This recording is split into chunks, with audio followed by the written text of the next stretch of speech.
Victor Hale gripped his son's tiny hand tighter as the crowd outside Midtown Plaza swelled like a wave about to crash. "Stay close, Jackson," he said, shielding the boy behind his leg.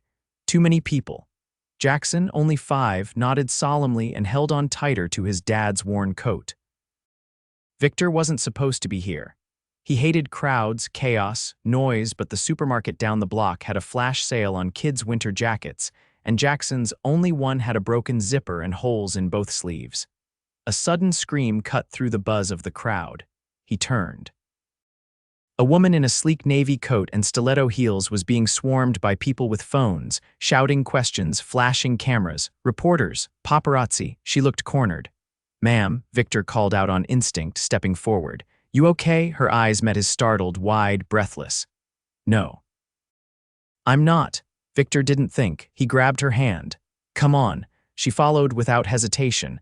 He pulled her through the side of the crowd, shielding her with his body. Jackson clung to his other hand, confused but quiet. They ducked into an alley between a bakery and a closed bookstore. The woman leaned against the brick wall, chest rising and falling fast. "Thank you, she blinked. "I had no idea they'd be there." "What was that?" Victor asked, hands on his son's shoulders now. "A press ambush," she hesitated. "Something like that." Victor raised a brow. "You a movie star or something?" She gave a dry laugh. "Not exactly," Victor shrugged. "Doesn't matter, you looked like you needed help." She studied him. He looked like he hadn't slept in days, wore a coat a size too big, and had a kid who looked just like him, but his eyes were steady, kind. She hadn't felt safe in weeks, and somehow a stranger with calloused hands and a serious expression had made her feel it in seconds. "I'm Bianca Ellery," she said finally. Victor held out his hand awkwardly. "Victor Hale, and this is Jackson." Bianca crouched and smiled at the boy. "Hi, Jackson." Jackson looked at his dad first, then gave a shy wave. "Hi." Victor cleared his throat. "Look, I don't want to be rude, but I gotta take him to get a jacket before the sale ends. You good now?" Bianca nodded slowly. "Yeah." "I'll call a car from here." Victor gave her one last look, then turned to go. "Wait," she said suddenly. "Let me buy your son's jacket. It's the least I can do." He frowned. "Appreciate it, but we're okay." "You just helped me escape a media mob," she said. "Let me do something." He hesitated, then sighed. "Fine, but I'm paying you back," she smiled. "Deal." They walked together to the store, Jackson between them. Bianca didn't question why Victor only picked the cheapest jacket on the rack or why he checked every price twice. She just handed her card to the cashier without blinking. Victor watched her. She didn't flinch when the total was over $200. "Thanks," he said as they stepped outside. "You didn't have to." "I wanted to," she replied, brushing hair from her face. "It was nice, shopping with people." He looked at her. "You don't have people." Bianca shrugged one shoulder. "Not the kind that matter." Victor didn't know what to say to that. She glanced at her watch. "I should go. My driver's probably circling." He nodded. "Take care then, Miss Ellery." "Bianca," she corrected. "Can I get you something? Coffee, lunch, as a thank you?" Victor hesitated. "I've got Jackson with me." "There's a cafe across the street with a play area." Jackson's eyes lit up. "Can we, Dad?" Victor looked at his son, then back at her. "All right. But just for a bit." They walked into the cafe, warm and cozy with soft music playing. Jackson ran straight to the cushioned kid corner. Victor sat across from Bianca, still unsure how this was happening. She ordered a cappuccino and a chocolate muffin. He ordered plain coffee. "Okay," he said finally, eyeing her. "So who are you really? You're not just some woman with a nice coat." Bianca met his gaze. "I'm the CEO of Ellery Tech." Victor blinked. "Wait, the company that's building the new headquarters downtown?" "Yep." He looked her over again, dumbfounded. "You're that Bianca Ellery," she smiled. Still just Bianca, he leaned back. "Wow, that's okay, wasn't expecting that." "You handled it well," she teased. Victor shook his head, laughing softly. "I thought I was helping a lost tourist." "Well, you helped a stressed-out CEO instead." He looked at her. "Why were you out there alone?" "I needed air. I snuck away after a board meeting. I've been under pressure lately, and sometimes I just want to feel normal." Victor nodded slowly. "I get that." Bianca studied him. He didn't ask for anything, didn't try to impress her. He just talked like a real person, and somehow it made her feel more grounded than she had in years. Jackson ran over holding a crayon drawing. "Look, Dad," Victor grinned. That's awesome, buddy, Bianca leaned over. Is that me? Jackson nodded. You helped me get a jacket, so I drew you. Bianca blinked fast. That's sweet. Victor smiled. He's good at remembering people who are kind to him. Bianca looked at Victor, her chest tightening in a way she didn't expect. Do you want to do this again sometime? He raised a brow. Coffee with a CEO, she laughed. Coffee with me. Victor looked at her for a long moment. Yeah. I'd like that. The next time Victor saw Bianca, she was standing outside the community center's back entrance, holding a brown paper bag and looking distinctly out of place beside the rusted metal door. Her heels tapped against the cracked pavement, and her coat was a shade lighter than the sky. She didn't see him until he stepped out with 2 overflowing cardboard boxes in his arms. You came, he said, shifting the boxes to one arm. I said I wanted to see you again. I meant it. She held up the bag. Lunch. I remembered you didn't eat much last time. He looked at the paper bag and then at her. You didn't have to, Victor. Don't make me start listing reasons again. He laughed once under his breath and nodded toward the open side door. Come inside. Jackson's coloring with the kids. Bianca followed him through a narrow hallway into a room filled with folding chairs, old bookshelves, and the smell of instant coffee. A few kids clustered around a table with crayons and paper. Jackson looked up and waved. Victor set the boxes down near a shelf marked Donations Pending Sort and motioned to a table in the corner. They sat. I didn't know you volunteered here, Bianca said, placing the lunch bag between them. It's a few hours a week. Helps keep Jackson around good people. He opened the bag and pulled out a sandwich wrapped in wax paper, then paused. Is this turkey with cranberry mustard? She smiled. And arugula. You mentioned once you missed the one from that place on 3rd that closed down. He stared at her. You actually remembered that. I remember small things when they matter. He didn't answer right away, just took a bite. His expression softened. It's good, he said. Really good. I thought you might be here today. The center posted something about a sorting drive. You follow the community center. He gave her a sideways look. I follow whatever leads me to people I like, she said simply. He leaned back in the chair. That's either charming or mildly concerning. I'm hoping charming, she said, and when he didn't look away, the air between them stilled for a moment, then a crash from across the room broke it. A boy had knocked over a bin full of books. Victor got up instantly, helped the kid gather everything without a word, and set the bin back in place. The boy mumbled sorry, and Victor just ruffled his hair. Bianca watched him return. You're good with kids, he sat again. They're easier than adults. They say what they mean. Not all of them, she said. Some learn early to keep quiet, he studied her. That sounds personal, she hesitated. I grew up in a house where silence was safer. My father was traditional, cold. He expected results. Affection wasn't really part of the arrangement. Victor's brow furrowed. That why you never talk about your family? Yes, and because most of them only come around when they think I might buy something for them. She folded her hands. It's exhausting pretending I don't notice. You shouldn't have to pretend anything. Bianca looked at him. You don't pretend, do you? I don't have the energy to. She tapped a finger against the table. That's what I like about you. You don't try to sell yourself. Didn't think I had much worth selling. Then you're wrong. He glanced down at the sandwich. You know, you're not what I expected. Bianca raised an eyebrow. What did you expect? I thought someone who ran a tech empire would be more detached. I think I used to be, she said quietly. But lately, I've been trying to remember what it feels like to care about something that doesn't come with a quarterly report. Victor looked at her for a long moment. That's not something most people say out loud. I'm not most people, he nodded once. Yeah, I'm starting to see that. Bianca glanced at the clock on the far wall. I have a meeting in an hour, I should go. Victor stood with her. Thanks for lunch, she hesitated at the door. Would you ever let me take you and Jackson somewhere? Not dinner, something fun, a day out. He looked surprised. Like where? There's a science center upstate. They're doing an exhibit on space travel. I hear it's good for kids and adults who like rocket engines. He smiled. Jackson would lose his mind over that. Then let's go. Saturday, he hesitated. That's generous. It's not charity, Victor. I didn't say it was. You looked like you were thinking it. He scratched the back of his neck. I just don't want to get used to something that isn't real. Bianca's expression changed. What part of this doesn't feel real to you? He met her eyes. All of it. You here with me. It doesn't make sense. Maybe it doesn't have to. He didn't respond. After a moment, she stepped forward and reached into her coat pocket. Here, she handed him a folded brochure. Science Center, Saturday, I'll handle the logistics. He took it slowly. All right. But Jackson gets to pick where we eat after.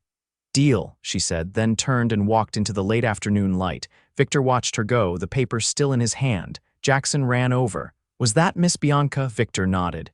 Yeah, is she your friend? He paused. I think so, Jackson grinned. She's really pretty. Victor looked toward the door again. Yeah, she is.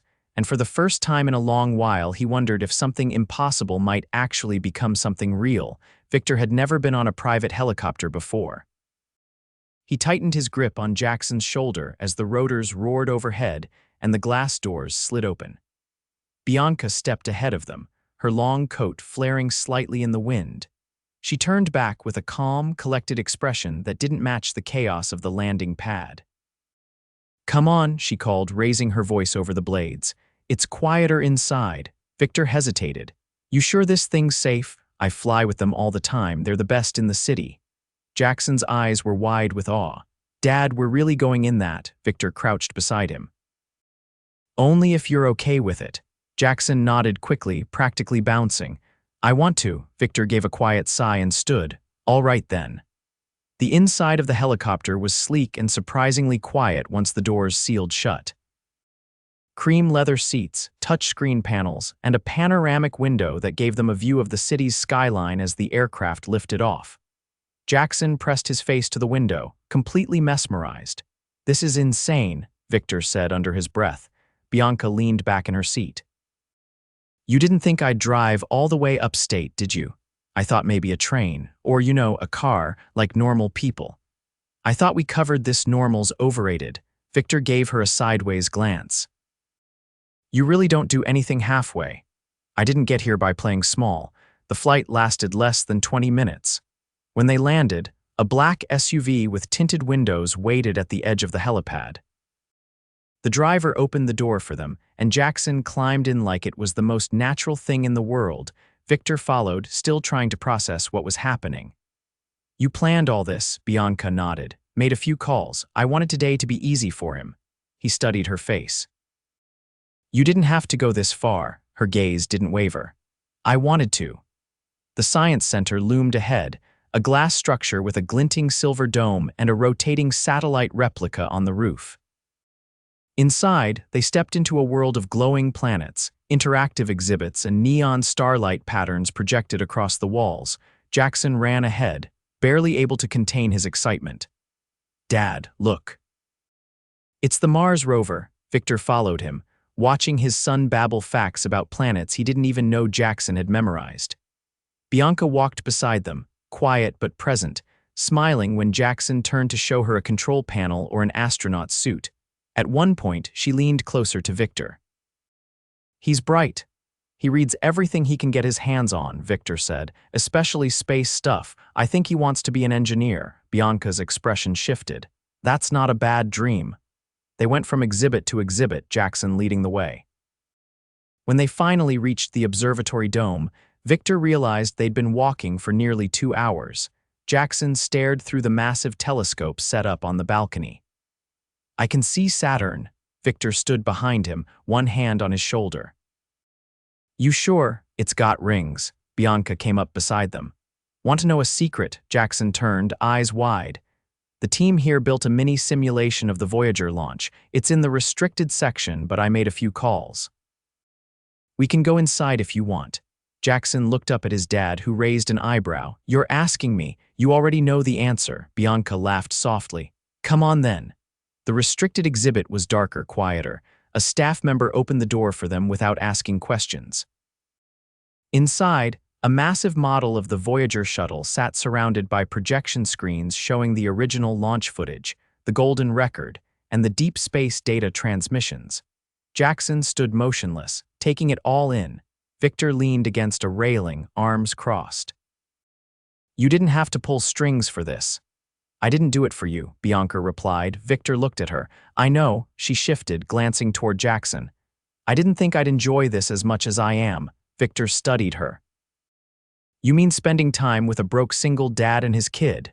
I mean not thinking about investors, projections, or PR disasters for once. Just being here. There was a pause as Jackson climbed into the mock cockpit.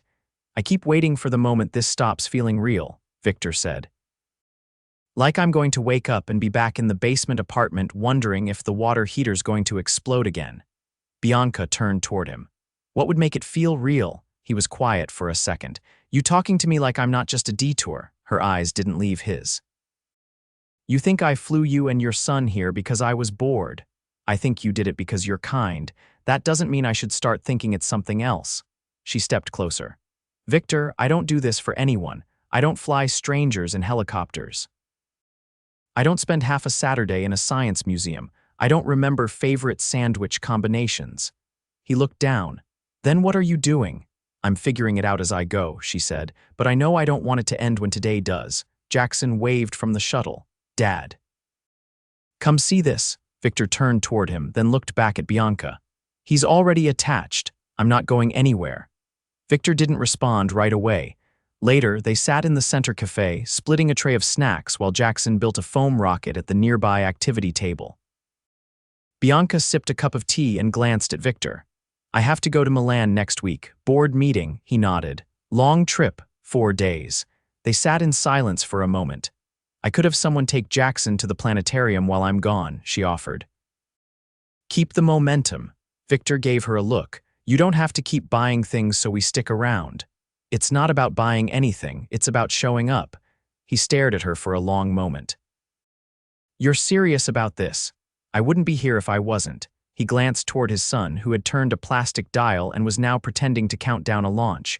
You know what scares me? Bianca leaned in slightly. What? That one day he's going to look at you like you hung the stars. And then you'll disappear, and I'll be the one left explaining why. She didn't blink. Then I won't disappear. Victor didn't speak. He just watched her, searching for something in her face. Bianca reached into her coat pocket and pulled out a small black box. She placed it on the table between them. He frowned. What is that? Open it. Inside was a silver bracelet, simple but elegant, engraved with 2 names, Victor and Jackson. He stared at it. Why would you? She cut him off gently. So you don't forget you're not alone in this anymore. Victor closed the box slowly. You really don't make anything easy, do you? I don't want easy, she said. I want honest. He reached for her hand, fingers brushing hers. No promises I understand any of this, he said. You don't have to, she replied. Just don't run. He didn't move his hand. I won't. Outside the window, the sun dipped low over the horizon, casting the domed observatory in gold, and for the first time in years, Victor didn't feel like he was surviving. He felt like he was beginning. The sound of muted conversation echoed off the polished marble walls as Victor adjusted Jackson's tiny tie for the 3rd time. The boy squirmed beneath his hands, more interested in the miniature chocolate fountain in the far corner of the Ellery Foundation gala than the tailored suit he'd been bribed into wearing. Stand still for 10 more seconds, Victor said, knotting the tie carefully. Then you can attack the dessert table. Jackson grinned. Promise? Scout's honor. Victor stood back and took in the sight. Jackson looked like a miniature version of him, only neater, cleaner, and far more comfortable in the room full of chandeliers and champagne. Bianca had sent a car for them. Not a helicopter, this time Victor had drawn the line after the last trip, but a sleek black sedan with a driver who knew Jackson's name before they even introduced themselves. Now, standing in the middle of the Ellery Foundation's annual charity gala, Victor felt like a misplaced puzzle piece in a painting of opulence. He tugged at the collar of the borrowed tux Bianca had arranged through a discreet stylist, one who hadn't batted an eye when Victor admitted he'd never worn anything more formal than a church blazer. Across the ballroom, Bianca descended the grand staircase in a satin indigo gown that caught the light like it was stitched from midnight itself. But it wasn't the dress that made Victor stare, it was the way she looked at him, like the rest of the room didn't exist. She walked straight to him. You clean up well, she said, her voice low enough that only he could hear. Don't get used to it, he replied, offering her a crooked smile. I nearly ripped the seams trying to figure out the cufflinks. She reached out, adjusting one of them with a practiced hand.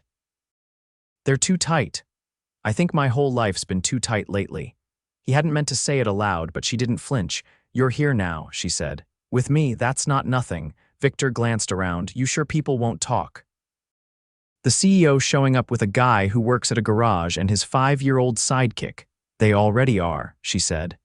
Let them. He studied her face. You always this calm when you're making headlines, she tilted her head. Only when I know I'm doing the right thing. Jackson tugged at his father's sleeve. Dad, can I go with Mr. Dorian to see the magician? He said he'd show me how to make a coin disappear. Victor looked up to see a white-haired man in a tailored suit nodding politely in their direction, standing beside one of Bianca's senior advisors. You all right with that? Victor asked. Jackson nodded eagerly. He said he's not a real magician, but he used to do it as a hobby before he worked with numbers. Victor turned to Bianca. That true, Dorian used to be a stage performer, she said, before spreadsheets stole his soul. Victor crouched beside Jackson. You stay where I can see you, all right. Jackson gave a quick salute before running off. Bianca threaded her arm through Victor's. Now that we're momentarily alone, come with me. He glanced down at their linked arms. You're not going to introduce me to a room full of billionaires, are you? No, she said, leading him past the crowd. I'm going to show you what I've been building.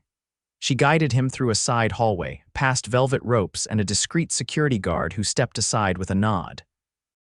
They entered a private gallery space, quieter, more intimate. On the far wall hung a massive blueprint framed like art. Victor stepped closer. It was a rendering of a new building. Modern, open, built around a courtyard filled with greenery. What am I looking at? He asked. The Hale Center, she said. For youth development, STEM programs, after-school care, scholarships for underfunded kids who show potential in engineering and science. He turned to her slowly. Hale, I wanted to name it after someone who reminded me what potential really means. He stared at her. You're serious? I already broke ground last week, she said. It'll open next year. Victor took a step back, overwhelmed. Bianca, you can't just name an entire building after me. I didn't do it for you, she said softly. I did it for Jackson, for every kid who sees stars and thinks they're too far away. He swallowed hard. This is too much. It's not enough, she said. Not for what you've given me, he frowned. What have I given you? She stepped closer. You reminded me what it means to build something that matters. You made me stop running toward the next win and start thinking about the kind of legacy I want. He looked away, jaw tight. This is a lot to process, I know. I'm not used to people doing things for me, especially not things that'll last longer than I ever will. She reached for his hand. Then get used to it, because I'm not planning on going anywhere. He met her eyes, unsure what to say. Then Jackson burst through the hallway, holding a silver coin in one hand and laughing breathlessly. I made it vanish and come back 3 times, he said. Mr. Dorian says I have natural sleight of hand instincts. Victor took a slow breath, smiled, and opened his hand. Let me see. Jackson dropped the coin into his palm. Victor held it up, then looked at Bianca. You know, this kind of sleight of hand is exactly how you made me fall for you, she laughed softly. No illusions involved. Victor turned toward his son. Hey, Jackson. How would you feel if Bianca came over for dinner next week? Real dinner, no helicopters, no catering, just us. Jackson beamed. Can I help cook? You'll be on salad duty. Bianca smiled. Sounds perfect. Victor looked at her again, something settling in his chest for the first time in years. Later that night, as they stood beneath the arched entrance of the Ellery Foundation's ballroom, Bianca leaned in close. I know this started with a crowd in a borrowed moment, but I'm not borrowing anymore. Victor tucked a strand of hair behind her ear. Good. Because I'm done watching from the sidelines. She kissed him, then nothing dramatic, just a quiet promise sealed in the murmured hum of the city around them. And as Jackson fell asleep in the car beside them on the ride home, Victor reached across the seat and took her hand. Not because he needed to, but because it finally felt like home. Victor stared at the doorbell for a full 5 seconds before finally pressing it. The townhouse was tucked in a quiet Upper East Side street, ivy curling up the wrought iron fence, the stoop freshly swept. This wasn't Bianca's usual penthouse world, too understated, too lived in, but it was hers now. She'd moved 2 weeks ago, quietly, without a press release. "This is a nice house," Jackson said, bouncing on the balls of his feet. "It's got the twisty railing I like." Victor looked down at his son. "You remember the one time we passed it on the way to the museum?" Jackson nodded. "I told you I wanted a house with a twisty part," Victor exhaled. "You're something else, kid." The door opened before Jackson could press the bell again. Bianca stood in the frame, her hair down, barefoot, wearing jeans and a navy sweater with the sleeves pushed up. She looked nothing like the woman who'd once chaired a panel of international investors with diamond earrings and a steel gaze. She looked like herself. "You're early," she said, stepping aside so they could enter. "Traffic was non-existent," Victor said. "A miracle in this city, or a sign?" Victor raised an eyebrow. "Of what?" "That the world wants us to have dinner. That maybe it's time to stop waiting for the other shoe to drop." Inside, the house was warm and filled with the scent of something savory. A table in the dining room was set for 3, candles flickering low, a bottle of red wine breathing beside a pitcher of water, and a vase of fresh tulips in the center. Jackson ran ahead with a whoop, disappearing into the living room where the sound of jazz filtered softly through hidden speakers. Victor hung back. "You cooked." "I did," Bianca said, "and I didn't burn anything. That's progress. You're full of surprises." "I had a good teacher," she replied. "Jackson takes food prep very seriously. He sent me 3 YouTube tutorials on how not to ruin green beans." Victor chuckled. "That sounds about right." Bianca stepped closer. "Come here, I want to show you something before dinner." She led him upstairs to a small room at the back of the house. When she opened the door, Victor froze. It was a fully outfitted library, floor-to-ceiling shelves already half-filled, a twin reading nook by the window, soft cushions, and a globe that lit up from within. On the wall above the desk, a framed drawing hung, a crayon rocket with 3 names scrawled beneath it: Jackson, Dad, and Bianca. Victor stepped inside slowly. "You made him a room." "I made us a space," she corrected. "One that doesn't ask for anything except time and maybe a few chapters before bed." He turned to her. "You did this for him?" "I did it for all of us," she said. "Because I want him to know he's not a guest here, and I want you to know that, too." Victor's throat tightened. "I don't know how to do this. You're already doing it." She took his hand. "Every time you show up, every time you ask instead of assume. Every time you look at me like I'm more than what I built." He looked around. "He's going to love this," Bianca smiled. "He already does. He's been sneaking up here to read when he thinks I'm not looking." Victor wrapped his arms around her, pulling her close. "You're dangerous." "That sounds dramatic." "You make me believe things I didn't think were possible." She leaned into him. "Then believe this. I'm not going anywhere, not tomorrow, not next month. I'm here completely." Downstairs, Jackson called out that the food was getting cold. They descended together, fingers still linked. Dinner was loud and chaotic. Jackson talked enough for all 3, spilling mashed potatoes on his shirt and declaring that Bianca's chicken was way better than the one from the place with the neon sign. Victor laughed more in that hour than he had in weeks. After Jackson fell asleep curled on the couch mid-cartoon, Victor carried him upstairs and tucked him into the twin nook in the library. He stood for a long moment, watching his son breathe. Bianca came up behind him. "He fits here." Victor turned. "So do I." She reached up, fingertips brushing his jaw. "Then stay." "I don't have a bag," he said. "You don't need one. You're not a guest either." He kissed her then, deep, certain, no hesitations left. She leaned into him, her hands curling behind his neck, her breath soft against his skin. Later, they sat together on the balcony, the city lights glittering far beyond the quiet street. Victor held a mug of coffee, Bianca nestled at his side beneath a shared blanket. "I used to think I had to earn love by building things," she said. "Companies, empires, legacies. But none of it made me feel full.